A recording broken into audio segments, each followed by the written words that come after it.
Maligayang araw sa ating lahat at welcome back na naman dito sa aking munting channel. Panibagong araw, panibagong video na naman tayo. Sa araw na ito ay may ituturo ako sa inyo na simpleng gabay at simpleng pamamaraan. At kung baguhan ka sa channel na ito, ay huwag kalimutang mag-subscribe at i-click ang notification bell para lagi kayong updated sa mga bago kong videos na i-upload. Gusto mo bang tatawag na siya sa'yo parati at bibigyan ka na niya ng atensyon palagi? Gawin mo ang ritual na ito para tatawagan ka niya palagi at ikaw lang ang laman ng kanyang puso. At hindi siya mapakali kapag hindi ka niya matatawagan, text o i-chat. Mga kailangan sa ritual na ito: ihanda mo ang isang basong suka, asin, panulat at papel. Magpo-focus kapag gumawa kayo nito at buo ang inyong paniniwala. Walang pagdadalawang isip sa paggawa at laging positibo para tumalab agad at parati na siyang tatawag sa iyo at i-chat ka niya palagi.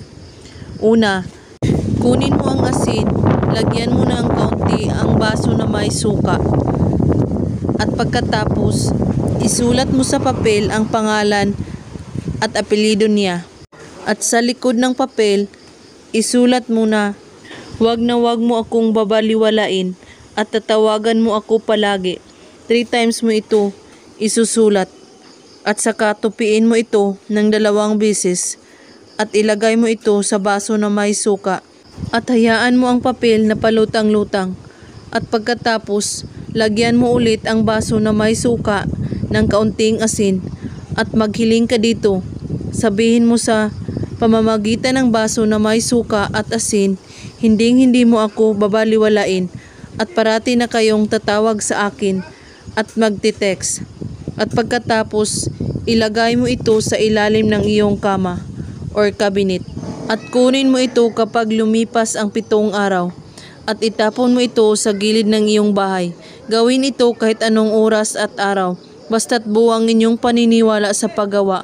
Napakasimple lamang ito gawin at laging positibo sa paggawa para tumalab agad. At kung may katanungan po kayo ay magko-comment lang po sa ibaba. Maraming salamat sa panonood. God bless us all.